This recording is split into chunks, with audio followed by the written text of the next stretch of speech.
Hola, soy la doctora Lorena Fernández y hoy les voy a hablar de la fisiología ovárica por la Cátedra de Fisiología de la UCA. Entonces, vamos a recordar que las funciones principales de los órganos reproductores femeninos son, como ustedes saben, la preparación del cuerpo femenino para la concepción y la gestación y también el propio periodo de la gestación en sí, ¿verdad? En esta ponencia tenemos la imagen de lo que sería la anatomía de los órganos reproductores femeninos, donde vemos la posición del útero, las trompas de falopio, cómo está dispuesta la vagina, que se encuentra primero en forma anterior la vejiga con la uretra y posterior el intestino con el recto y el ano. Y acá vemos lo que sería la estructura en sí de nuestro sistema reproductor femenino. Y lo principal del ovario, o la principal función del ovario sería la reproducción, o sea, la función endocrina. Esta función endocrina nos lleva a la producción regular de ovocitos sanos en el momento de alta probabilidad de fecundación, que sería la edad fértil de la mujer, que empezaría entre los 12 o 13 años hasta los 45 o 50 años, donde después ya viene la menopausia. La regulación del eje hipotálamo-hipofisiario y la regulación parácrina y autócrina que se ve en el ovario en sí. Y aquí vemos la ovogenia y el desarrollo folicular de los ovarios, en donde tenemos, como ustedes ven, los ovocitos, el huevo en desarrollo o ovocito se diferencia en un huevo maduro o óvulo a través de una serie de etapas denominada que se llama ovogenia, ¿verdad? Durante el desarrollo embrionario, las células germinales primordiales del endodermo dorsal del saco vitelino migran a lo largo del mesenterio del intestino posterior hasta la superficie externa del ovario y ahí forma parte del epitelio germinal derivado biológicamente del epitelio de las crestas germinales y va a formar lo que sería el epitelio, o sea, el ovario. De a poco se van a ir, a medida que pasan los meses y los años, ya en la fase, desde la adolescencia para adelante, estos ovocitos van a ir desarrollándose según estímulos hormonales y van a pasar de ovocito primario a ovocito secundario. Y el ovocito secundario, entre el ovocito primario y el secundario, como ven acá hacia la derecha, tenemos cómo va creciendo ese ovocito. Primero tenemos en el folículo primordial con las células de la granulosa, después tenemos el folículo primario, luego tenemos ya el folículo preovulatorio o el folículo de Graf también, ¿verdad? Donde ven que el ovocito ya quedó excéntrico y después en la expulsión, porque solamente el de Graf es el que va a ser expulsado eventualmente, la expulsión ya en estadio de ovocito secundario y en ese momento es absorbido, o sea, es, ¿cómo les diré? Pasa a través de las fimbrias de la trompa, pasa a la trompa y eventualmente eh, si hay una fecundación por espermatozoide, ahí va a terminar la división meiótica y formarse lo que sería el cigoto o óvulo. Y eventualmente si esto persiste, o sea, si hay fecundación, el cuerpo lúteo se irá trabajando o si no, si es que no hay fecundación, se volverá cuerpo albicans y se degenerará.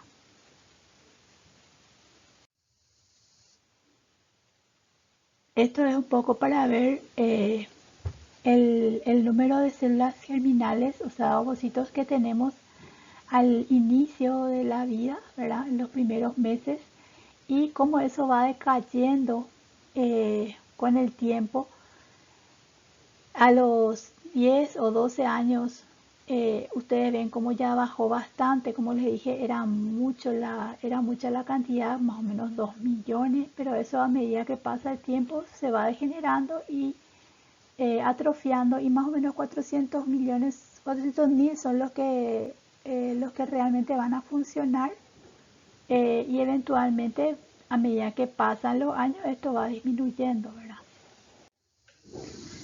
Y esto es un poco para ver cómo es el ciclo hormonal de la LH, FSH, de los, del estradiol, de la progesterona y la beta-HCG en el tiempo, ¿verdad? ¿Cómo sería en el embarazo?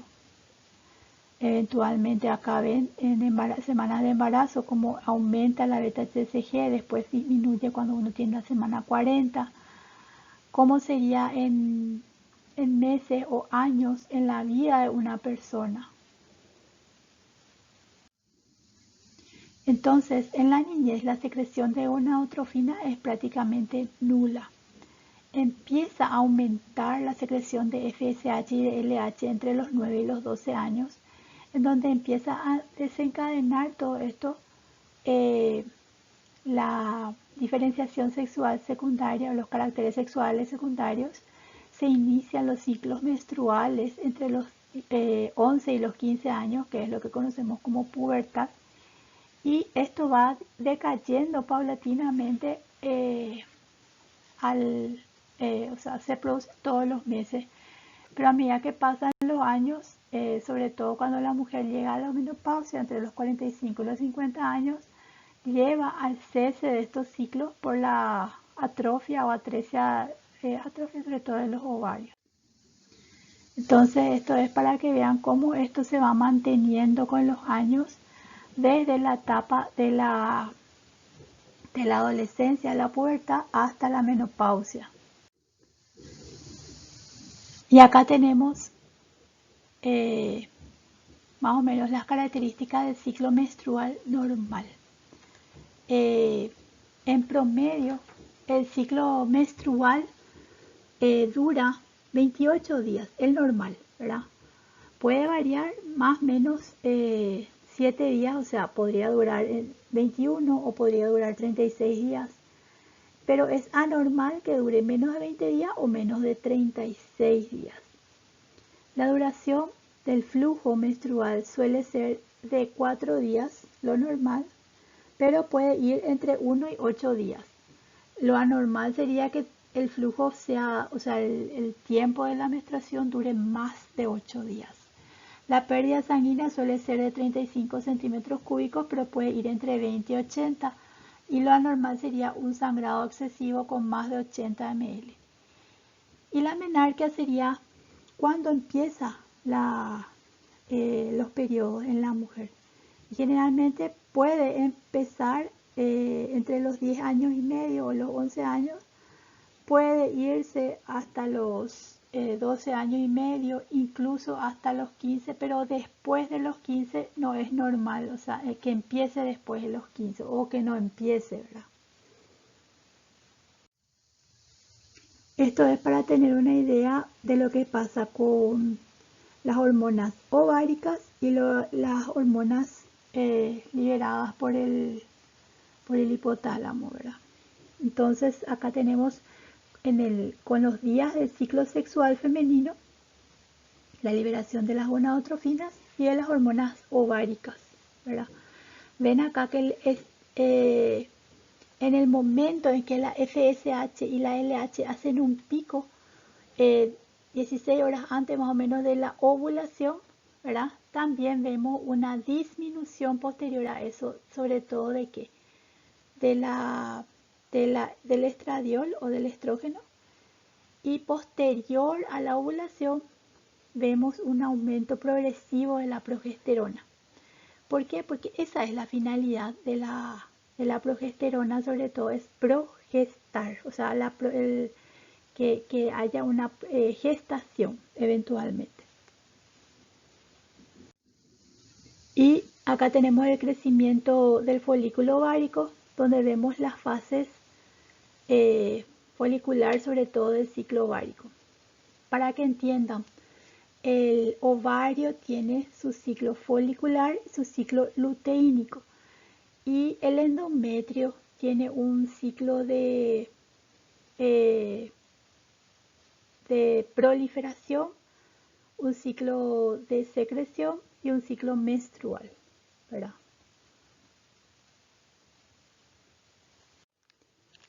Entonces, hablando del ciclo o la fase folicular del ciclo ovárico, podemos decir que en este momento tenemos el crecimiento de entre 6 a 8 folículos con proliferación de las células de la granulosa gracias a la FSH y proliferación de las células de la teca gracias a la LH.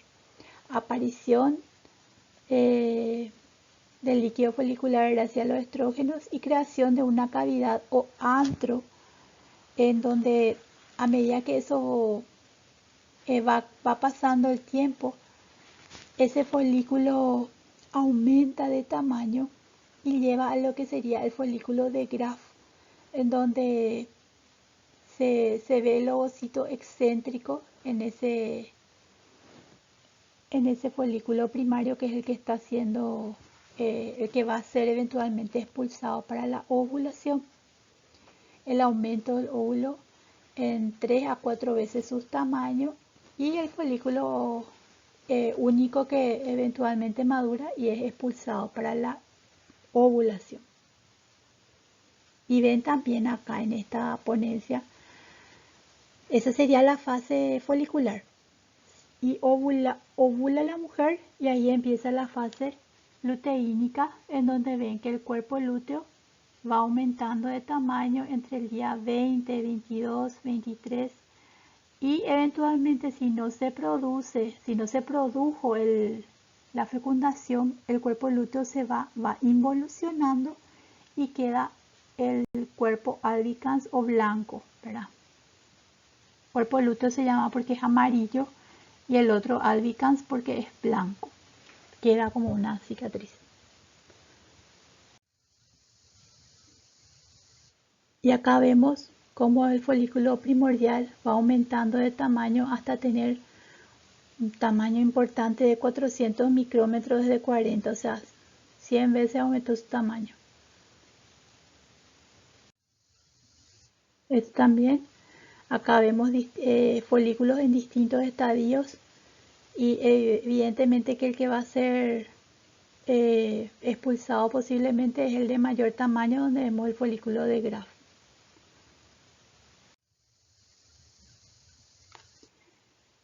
Y esto es para evaluar o comentar el número de células de la granulosa y volumen folicular, del folículo de Graf sobre todo, ¿verdad?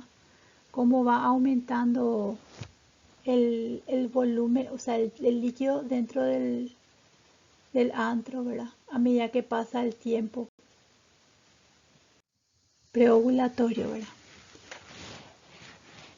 Y esto es para ver cómo se encuentran los niveles de estrógeno y de progesterona en el momento de la fase folicular y en el momento de la fase luteínica. Por ejemplo, en la primera, en el que está cerca del folículo de Graf, ustedes ven que estrógeno y progesterona no son tan altos. Eso vamos a ver en siguientes diapositivas. En el momento de la ovulación el estrógeno hace un pico, la progesterona también aumenta, pero en la parte luteínica, sobre todo el día 20 más o menos, hay un pico de progesterona, el estrógeno va descendiendo hasta que a medida que pasa el tiempo, si no se produce la fecundación, vuelven a niveles basales el estrógeno y la progesterona de a poco.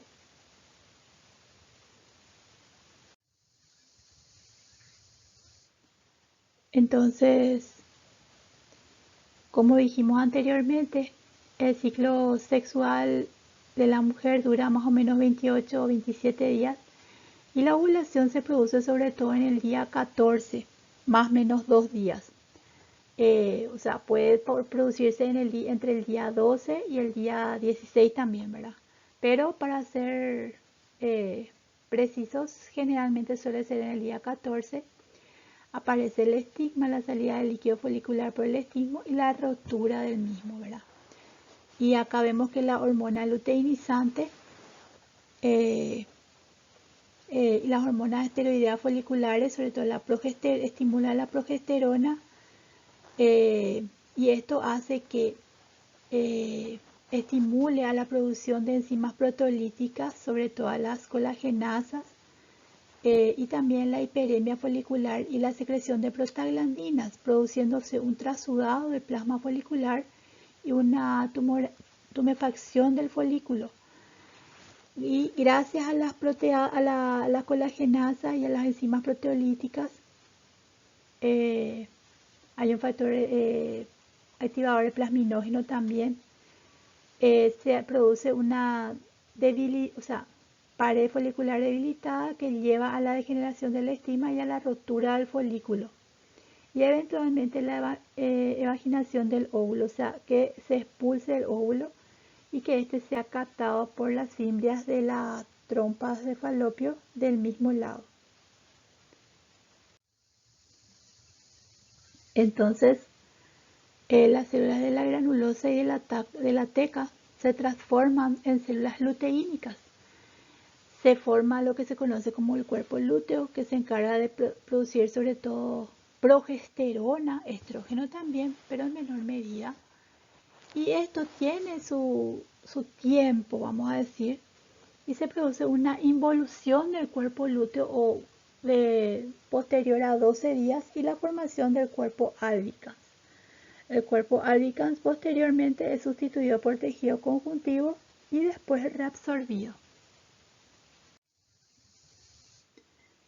Entonces, el ciclo menstrual hay un descenso de la FSH y la LH por efecto de la retroalimentación negativa de estrógenos, progesterona y de inhibina, que hace que el cuerpo lúteo posteriormente degenere a cuerpo albicans y se produzca la menstruación. El día 26 del ciclo sexual femenino, el descenso brusco de todo esto, o sea, del estrógeno, progesterona y inhibina, lleva a la menstruación y produce un aumento posterior de FSH y LH, iniciando de nuevo el ciclo ovárico y mensual, ¿verdad? Con inicio de crecimiento folicular. Y acá tenemos un poco el tema de las hormonas sexuales femeninas, en donde vemos que las hormonas, sobre todo femeninas, ustedes saben, son hormonas esteroideas, o sea que son todas hormonas que vienen o son precursoras de quién. O sea, ¿quién es su precursor? El colesterol.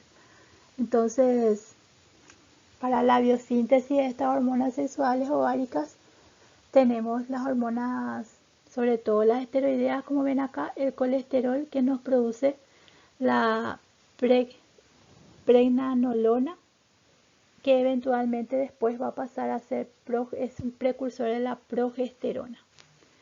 Y que gracias al efecto de las aromatasas, estos se pueden producir estrógeno y progesterona también eventualmente, ¿verdad? Testosterona, la deshidroepiandrosterona, que es la DHEA. Y esto sería lo que es la síntesis de estrógenos. En la síntesis de estrógenos, como ustedes ven, la LH estimula a ambas, a las células de la teca y de la granulosa. ¿Y para qué? Para la captación a través de colesterol, sobre todo en forma de colesterol LDL, también a través, o sea, de las lipoproteínas, ¿verdad? También hay colesterol que se sintetiza de nuevo a partir de la acetilcoenzima A, Y también está el colesterol que se libera de ésteres de colesterol almacenados en gotas lipídicas. Pero la fuente principal de colesterol del ovario suele ser el colesterol de las lipoproteínas, de la HDL. Entonces, acá ven que las células de la teca y de la granulosa, estimulados por la LH, eh, producen la progesterona y el estrógeno. Pero acá hay una interacción entre ambas células, ¿verdad? ¿Por qué? Porque dice que las células de la teca, bajo el control de la hormona luteinizante, producen andrógenos que se difunden a las células de la granulosa porque la célula de la teca no tiene la aromatasa. Entonces le pasa a la célula de la granulosa los andrógenos producidos para que esta aromatasa que tiene la célula de la granulosa, gracias al estímulo de la FSH, pasen a ser estrógeno, ¿verdad? Entonces, para que entiendan un poquito este paso, de que gracias a la célula de la granulosa se puede, mediante la aromatasa estimulada por la adenisiclasa, gracias a los receptores, a que la FSH se unió al receptor de la hormona de la granulosa, se lleve a cabo entonces aromatización para la producción de estrógenos. Y esto sería más o menos lo mismo, ¿verdad? Que el diagrama muestra que los mecanismos reguladores de la producción de andrógeno por las células intersticiales de la teca, sobre todo son regulados por la LH, por la insulina y por las lipoproteínas, o sea, por la disponibilidad de colesterol, ¿verdad?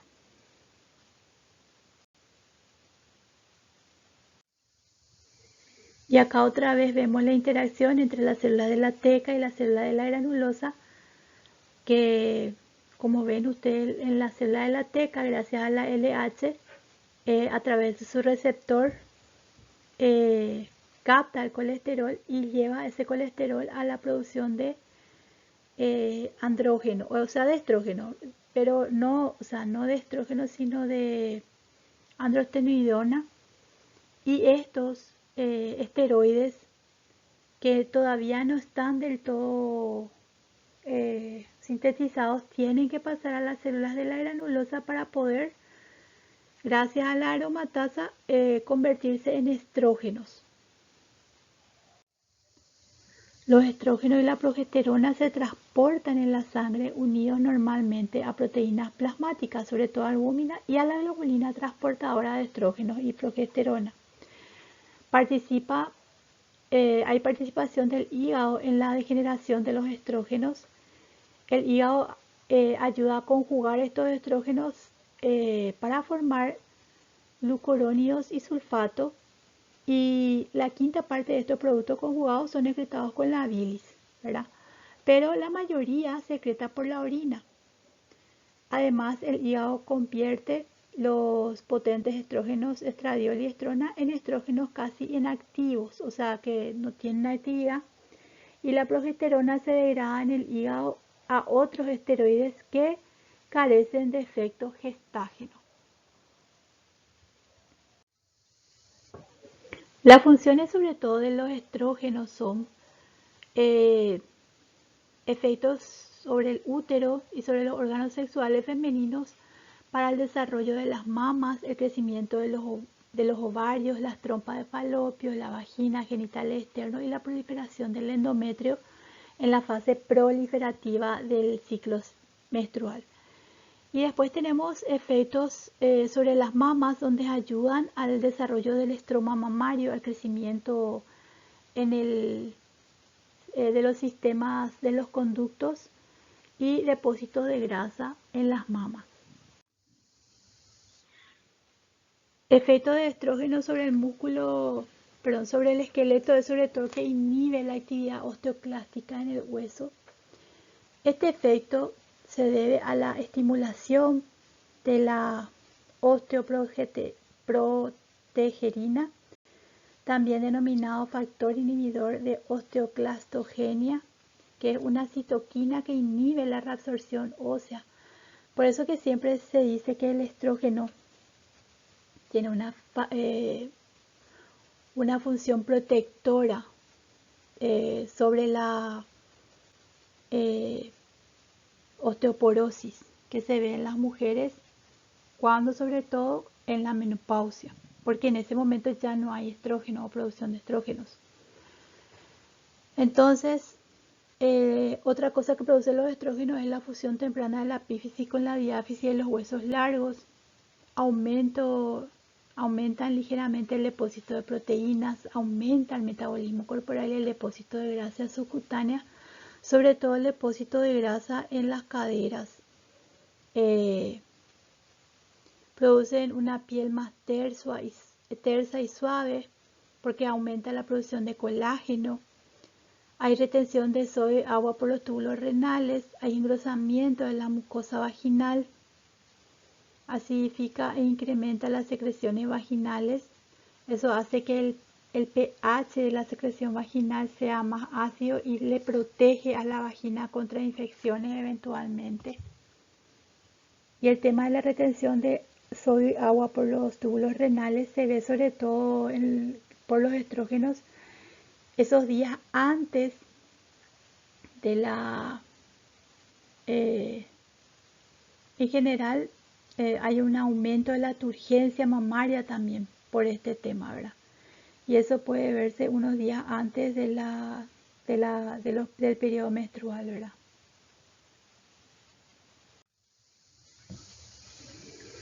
Entre las funciones de la progesterona tenemos sobre todo la promoción de la capacidad secretora del endometrio durante la segunda mitad del ciclo sexual femenino. Reduce la frecuencia y la intensidad de las contracciones uterinas, haciendo que ese endometrio, que ese músculo el músculo uterino esté más quieto, favoreciendo así eventualmente la gestación o la anidación de un producto. Promueve la secreción en el revestimiento mucoso de las trompas de falopio, estimula asimismo el desarrollo de los lobulillos y los alveolos mamarios. Las glándulas endometriales se hacen tortuosas con secreción rica en carbohidratos e incrementa la temperatura corporal en la segunda mitad del ciclo. Incluso esto se usa para saber si la mujer ovuló o no, ¿verdad? El control de la temperatura entre el día 14 y el día 17. Y también disminuye el moco cervical. El moco cervical aumentaba el estrógeno y se veía inclusive unos días antes 2 días antes y en el día de la ovulación, un aumento de la mucosidad cervical. En cambio, la progesterona se encarga de disminuir este moco para que eventualmente, si hay una gestación, imposibilite el paso de espermatozoides o de bacterias o gérmenes a la cavidad uterina. Aquí tenemos el ciclo endometrial mensual y la menstruación. Recuerden que el ciclo sexual en sí tiene la parte del ciclo endometrial, del ciclo ovárico, del ciclo de las hormonas, ¿verdad? Y acá tenemos la fase proliferativa, que sería la fase estrogénica del ciclo endometrial, que suele ocurrir antes de la ovulación. Y después tenemos la fase secretora, que sería la fase progestacional del ciclo endometrial, que ocurre después de la ovulación. Que generalmente es porque el cuerpo lúteo secreta grandes cantidades de progesterona y estrógeno, y el estrógeno produce una ligera proliferación adicional del endometrio en esta fase, mientras que la progesterona produce una notable tumefacción y desarrollo secretor del endometrio. Las glándulas se vuelven más tortuosas, haciendo que sea más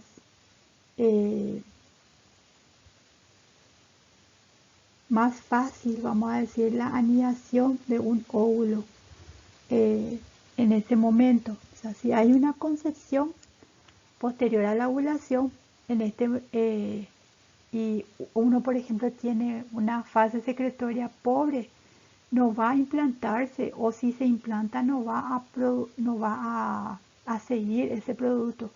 Pero si uno tiene una fase secretoria normal, como ven ustedes acá, que las glándulas se fueron haciendo más tortuosas y aumenta también el estroma y los lípidos, el glucógeno, lo que es en la parte endometrial. Entonces, ese útero es más fértil para la anidación de un óvulo fecundado. Y si eventualmente no hay fecundación, 2 días antes de que termine el ciclo mensual, el cuerpo lúteo involuciona en forma brusca y la secreción de las hormonas ováricas, estrógeno y progesterona, descienden en forma brusca a valores prácticamente bajos y se produce lo que se conoce como menstruación. En ese momento la mujer tiene prácticamente un nivel hormonal bajo de estrógeno y progesterona, y ahí es cuando se produce el periodo menstrual, que dura entre 1 a 5 días. Esto es un poco para ver lo que sería la retroalimentación positiva y negativa de las distintas hormonas, de la retroalimentación del eje hipotálamo hipoficiario ovárico en las mujeres. Los efectos de la estimulación se muestran con el signo más y los efectos inhibitorios de retroalimentación negativa con el signo menos. Los estrógenos y la progesterona ejercen efectos de retroalimentación negativo y positivo a nivel de la adenohipófisis y del hipotálamo según la fase del ciclo ovárico. Y la inhibina también es una hormona no estrogénica, o sea, no esteroidea, que tiene un efecto de retroalimentación negativo en la adenohipófisis, mientras que la activina, que es otra hormona también, se distingue por su efecto contrario, ya que estimula la secreción de FSH por la adenohipófisis. La FSH, como ustedes saben, es la hormona que estimula la proliferación de los ovocitos, ¿verdad? Entonces, vemos como la activina estimula, la inhibina la inhibe, y los andrógenos, los estrógenos, tienen su efecto de retroalimentación positiva y negativa dependiendo de qué momento del ciclo sea. Y esta es creo que es lo que resume todo el tema del ciclo sexual femenino, en donde tenemos el control por el hipotálamo y la hipófisis con inhibición por la combinación de estrógeno y progesterona y la estimulación de los estrógenos.